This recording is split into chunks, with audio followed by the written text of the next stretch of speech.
Bueno, este proyecto es parte de una convocatoria que se realizó por la Gabriela Mistral para el 2014. Es un trabajo que yo ya venía desarrollando una investigación en torno a los monumentos conmemorativos del centro de Santiago. Todas estas esculturas de presidentes, generales, intelectuales, los próceres de nuestra historia. Y empecé a investigar cómo estas estatuas, que fueron la mayoría realizadas segunda mitad del siglo XIX, comienzo del siglo XX, cómo funcionan estos monumentos hoy en día en Santiago. Si representan a alguien y cómo funcionan en el espacio público. Hay que entender que estos monumentos de alguna manera representan un ideal de nación. Entonces destacan ciertos valores ciudadanos, patrióticos. Entonces me surgió la pregunta de cómo funcionan hoy en día estos monumentos.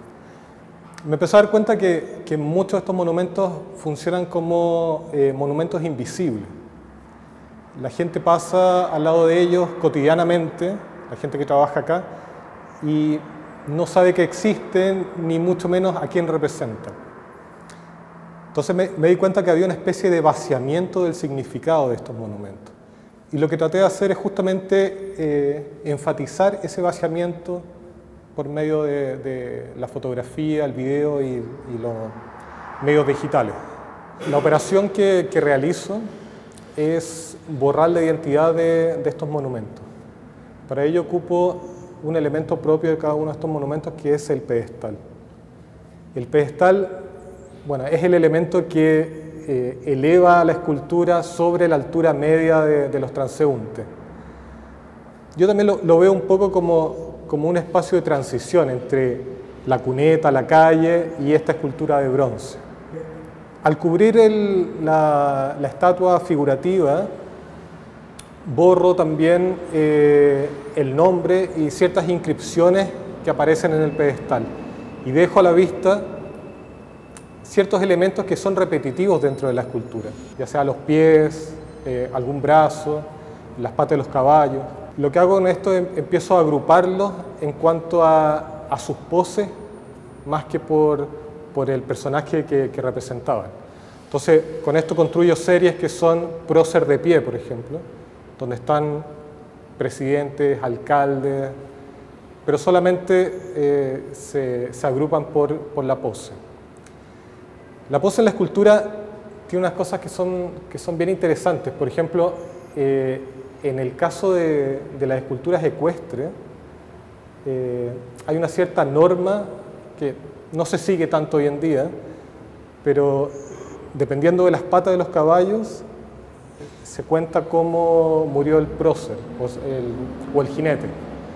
Entonces, por ejemplo, si las dos patas de los caballos están en el aire, quiere decir que murió en batalla, o si está solamente una levantada, quiere decir que murió por heridas producidas en la batalla, y si están las cuatro en el piso, murió de causas naturales.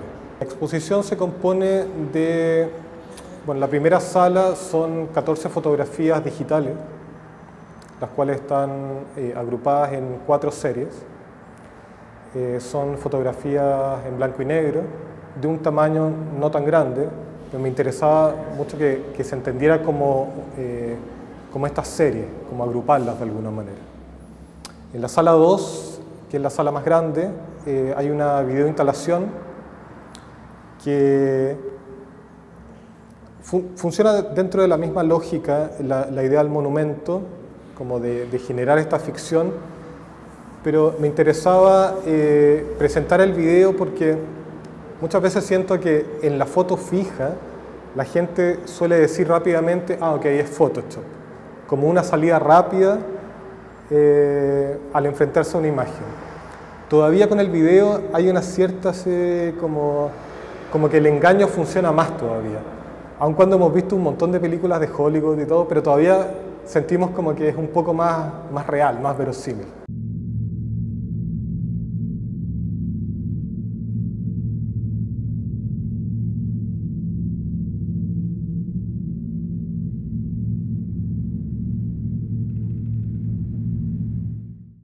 Entonces, la sala 2, hay una videoinstalación donde hay un cuerpo central sobre la cual se proyecta este video en vertical.